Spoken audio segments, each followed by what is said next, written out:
What is up, guys? It's the Sound Alchemist here with Gersh1. and today we're back at it answering more questions in another For the Greater. This is a video series where we answer the questions left by you, the viewer. If you have a question for us, comment down below. Put a question in front of your question because we get those questions first. That is what Christian Argil says or has done. He asks, if the Chaos Gods are manifestations that exist due to the conscious life, besides the Emperor, why are there not other Chaos Gods? So first off, the Emperor is not a Chaos God. Not yet. Nah. He's in possession of maybe becoming one. Yeah, he's on the trajectory of becoming a god of, I like to say god of light, not so much, because I've heard a lot of people online say the god of order, but that's chaos. Like, you can't really be chaotic and order. That's an oxymoron. But to answer the question, there are other chaos gods. So the Eldar gods are they are a manifestation of the Immaterium and psychic powers. So the Eldar brought them into being, which is why Slaanesh consumed basically all but 3 or 2. Yeah, well, we got Segura, that's still out there. We've got that's the laughing god. We've got the Cain, the god of war, essentially, and Isha. So 3, yeah. Yeah, who is trapped in the gardens of Nurgle. Yeah. And then you also have Gork and Mork, who are manifestations of WAAAGH energy, but they're still part of the whole Immaterium and the chaotic nature of gods. Right. And then there's also always that question of like, well, back in the day when humans believed in a certain god, like Jesus, Buddha, or Allah, or whatever, was there a manifestation of that in the Immaterium? And yeah, kind of. It was a minor manifestation, but at the end of the day, the Chaos Gods, the emotions that were the most powerful were the ones that are present now, which is Nurgle, Slaanesh, Tzeentch, and Khorne. Right. And yeah, that's pretty much it. Right. People have speculated that there are minor Chaos Gods that like stem off of the major Chaos Gods, like the Chaos God of like sadness, the Chaos God of depression, that type of stuff. Yeah. But I mean, is that actually a thing? Maybe, maybe not.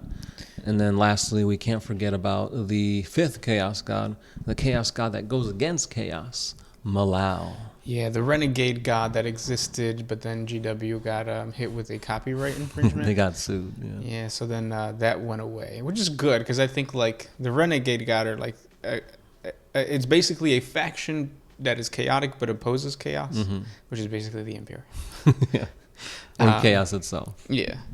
And then that also brings us to another point of like, all these chaos gods are always fighting with each other. So remember that although like there are other emotions out there, the chaos gods are fighting for those emotions, kind of like the same way that Khorne and Slaanesh are both fighting for warriors who try to perfect their skills, because through perfection there's honor is in the realm of Khorne, and fighting is too, right, like sword fighting and stuff like that, but then at the same time that perfection feeds Slaanesh, right? So yeah, keep that in mind. Yeah, there's a little bit of a gray area, a little bit of crossover, but we like that. Yeah, we do. It's a little bit of a tug of war where you see Slaanesh tugging on Khorne's war. Next question is by Justice777. What would happen if the Corpse Emperor got possessed by chaos?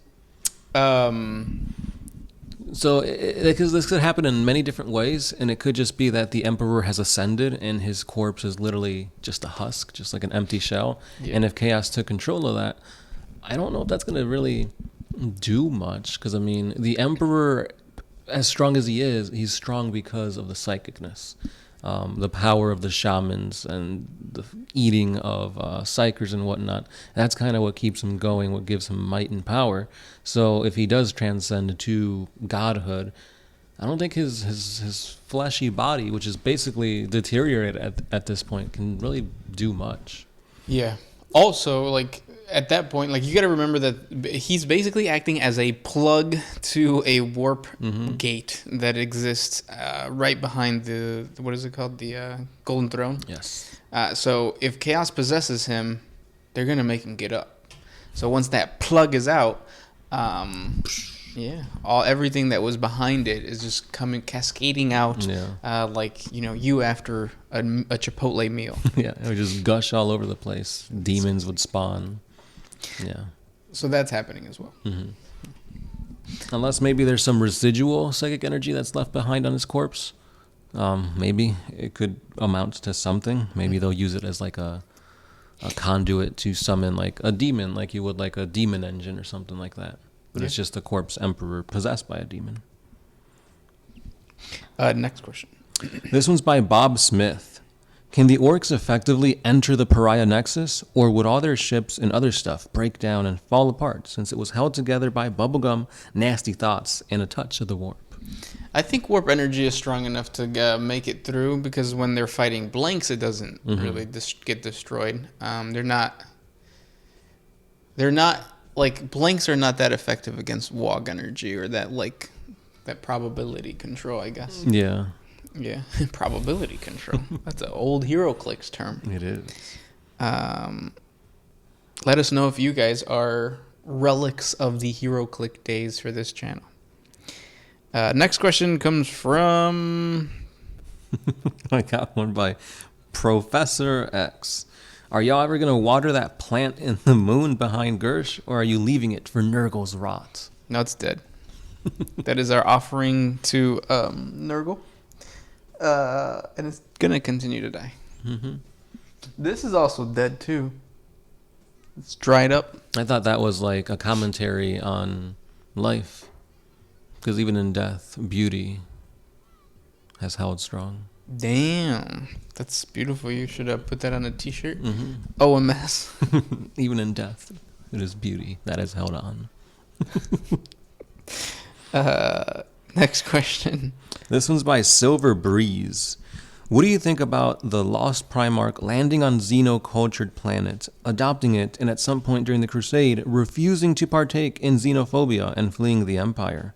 Perhaps xenophobia was an intended gene factor on the Primarchs.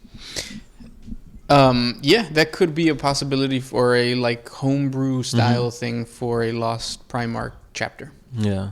The whole thing about xenophobia is I don't think that was a trait that could be genetically modified. Because when you think about it, it could, the fear of something else that's not similar to you, there's just way too much, even within humanity. Yeah. You've got the squats, the Ogrins, they're similar to humans, but different. So it's where does the whole fear stem from? At what point do you say human, not human? Yeah. Yeah. So, no, I think it was a learned thing from the Emperor where he's yeah, we got to cleanse the Imperium. I got hair in my mouth. And of all Xenos, so that kind of just... Which is interesting, too, because when you think about it, all the Primarchs were spread throughout the galaxy. Yeah. And it's well, what are the chances that all of them landed on, human worlds? Right? Yeah, that's true. Yeah. It's almost Chaos wanted that to happen. It would have been better if they would have just landed on Xeno planets. But then, no, that kind of did happen with Perturabo. Yeah. I mean, you had, mutants and stuff like that. So. Yeah. And then he ended up liberating the entire city, killed those giant alien things. Yeah. But yeah. Yeah. Yeah, it is what it is. But it would be cool to see, this Primarch was raised by orcs. Yeah. And now he's fighting against orcs. Or, now is sympathetic towards Xenos and is joining the Tau, or joined the Tau. Yeah. That'd be kind of cool. Next question comes from Elliot Figueria. What the heck does For the Greater WAAAGH even mean? So way back in the day when we first started the channel and we started doing Greater WAAAGHs, or these question and answer videos, we asked you guys, what should we call this thing? Because it was inspired by a mini wargamer Matt who did Sit and Talks. Sit and Talks, yeah. So then we didn't want to call it Sit and Talks, even though all we do is just sit and talk. Yeah. And then you guys said, oh, you were... I played Tau. Yeah. I played Orcs. So it was For the Greater WAAAGH. Mm-hmm. For the Greater War, because that's what WA means. Yeah. And WA Luigi. Yeah. So is it War Luigi? War Luigi, yeah. Yeah. Next question. This one is by Ben Williams. What if anything is stopping any of the other psychic Xeno races getting together with a bunch of their psychers and having them do a similar ritual to what happened on Earth, essentially creating their own emperor or ultra being? And who would you like to see it most? Wait, say that again? So basically he's saying when humanity created the Emperor through the sacrifice of the shamans and feeding him psychers, why don't other Xeno races do the same to create their own Emperor / Ultra being? Oh. So the situation with humanity is that they were psychically powerful in a weird way. Like they were not as strong as the Eldar. Yeah, but then they were way stronger than orcs, or at least they could manipulate it. But it didn't even happen until like right before the Age of Strife. So those shamans broke through super early on, and they were very, very unique.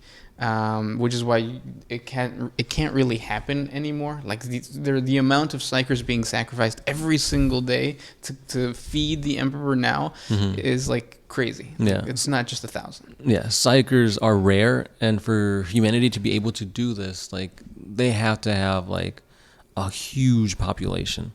And when it comes to other Xeno races, their population isn't just as vast as humans. Yeah, or psychically powerful. So True. I think that's a big thing too.